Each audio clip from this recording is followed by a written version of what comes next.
कि हम बद्रीनाथ, केदारनाथ, गंगोत्री, यमुनोत्री जी चारों तो रोड 12,000 करोड़ का रोड बना रहे हैं, 90% काम हो गया।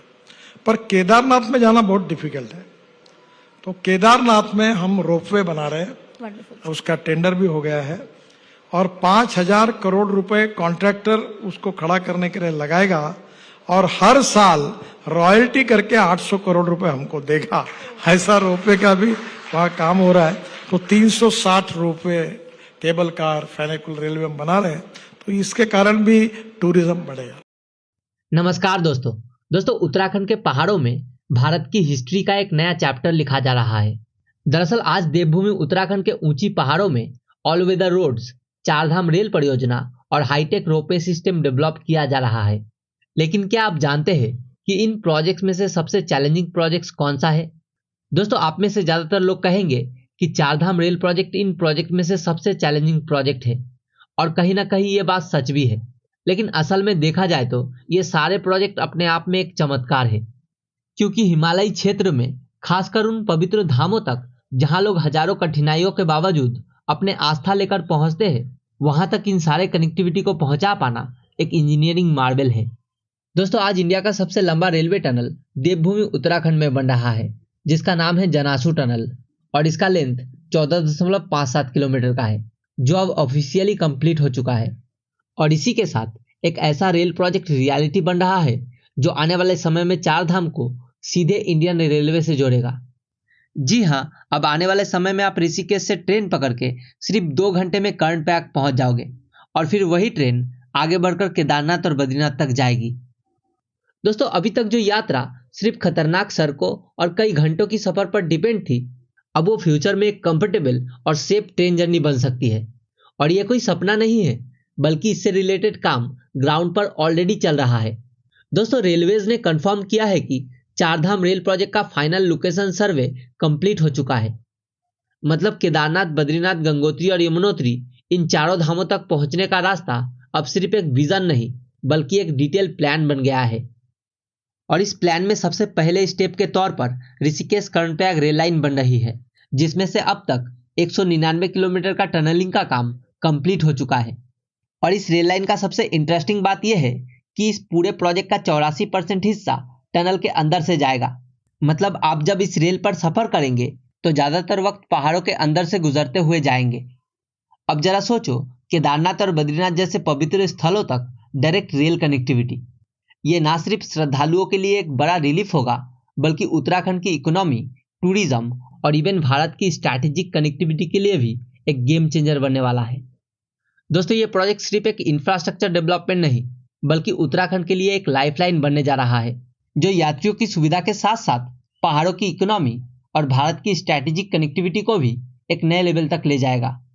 और आज हम इसी सपने को और डिटेल में समझेंगे कि केदारनाथ रेल प्रोजेक्ट और ऋषिकेश कर्णप्रयाग रेल लाइन अभी किस स्टेज पर है, इस प्रोजेक्ट में और क्या चैलेंजेस है, और फ्यूचर में ये हमारी लाइफ को कैसे बदलने वाला है।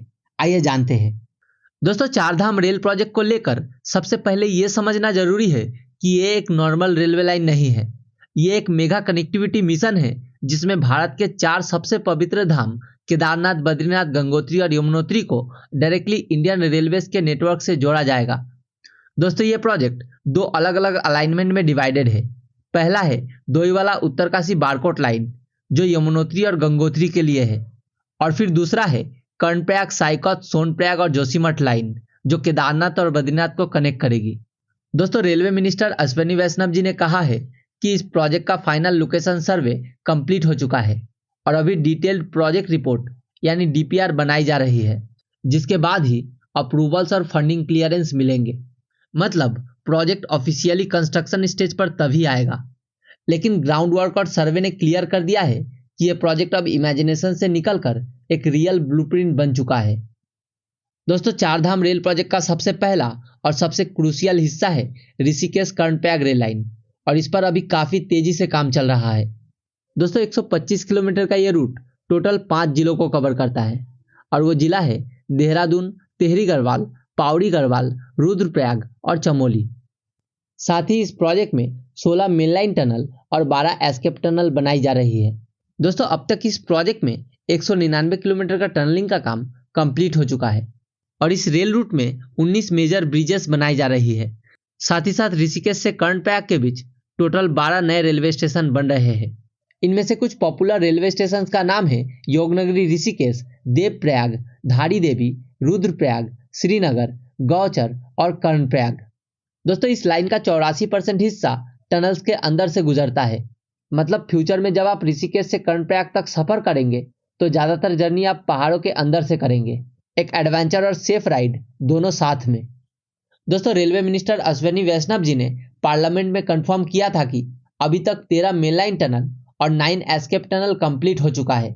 और जो सबसे बड़ी अचीवमेंट थी वो थी जनासू टनल का ब्रेक थ्रू, जिसे 16 अप्रैल 2024 को अचीव किया गया था। और एक इंटरेस्टिंग कोइंसिडेंट ये है कि 16 अप्रैल 1853 को भारत की पहली ट्रेन चली थी मुंबई से थाने तक, और उसी डेट के 2024 में जनासू टनल का ब्रेक थ्रू हुआ। मतलब भारत की रेल हिस्ट्री के 2 हिस्टोरिक मोमेंट एक ही डेट पर लिखा गया। अगर बात करें इस प्रोजेक्ट के बेनिफिट्स और चैलेंजेस की, तो ये रेल प्रोजेक्ट चारधाम यात्रा को सेफ और एक्सेसिबल बनाएगा। अब यात्रियों को खतरनाक सड़कों पर घंटों का सफर नहीं करना पड़ेगा। इससे होटल्स, रेस्टोरेंट्स, ट्रांसपोर्ट और लोकल बिजनेसेस को फायदा होगा और कंस्ट्रक्शन के दौरान और बाद में हजारों लोगों को नौकरियां मिलेगी। साथ ही ये rail line Himalayan border region तक फास्ट कनेक्टिविटी देगी, जो डिफेंस के लिए भी बहुत इंपॉर्टेंट है। और तो और tunnel based travel road traffic और पोल्यूशन को कम करेगा। दोस्तों आप खुद सोचिए, आज जहां हरिद्वार से बद्रीनाथ या केदारनाथ पहुंचने में पूरा दिन लग जाता है, वही जर्नी फ्यूचर में सिर्फ कुछ घंटों में पॉसिबल हो जाएगी। लेकिन दोस्तों हर बड़ी अचीवमेंट के पीछे चैलेंजेस भी होते हैं। दोस्तों हिमालय के इको सेंसिटिव जोन में टनल बनाना बहुत रिस्की है। साथ ही प्रोजेक्ट का एस्टिमेटेड कॉस्ट लाखों करोड़ों में है और फंडिंग अप्रूवल स्लो प्रोसेस है। इसके अलावा इस प्रोजेक्ट में इन्वायरमेंटल कंसर्न भी है। पहाड़ों की इकोलॉजी को बचाते हुए कंस्ट्रक्शन करना एक बहुत बड़ा चैलेंज है। और DPR approvals, multi stage clearance और नेचुरल डिजास्टर की वजह से प्रोजेक्ट टाइमलाइंस एक्सटेंड हो सकते हैं।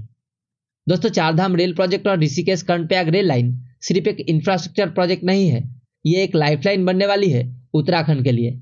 ये प्रोजेक्ट लोगों की आस्था को सुविधा से जोड़ेगा, टूरिज्म को बूस्ट करेगा, इकोनॉमी को मजबूत करेगा और डिफेंस को भी एक एज देगा। अभी सबसे बड़ा सवाल ये है कि ये प्रोजेक्ट 2030 तक कंप्लीट हो पाएगा या फिर अभी इसमें बहुत टाइम लगेगा। इस पर आपका क्या कहना है? अपनी राय हमें कमेंट में जरूर लिखिए। और अगर आपको ये वीडियो अच्छा लगा तो लाइक करें, शेयर करें और हमारे चैनल को सब्सक्राइब करना ना भूलें।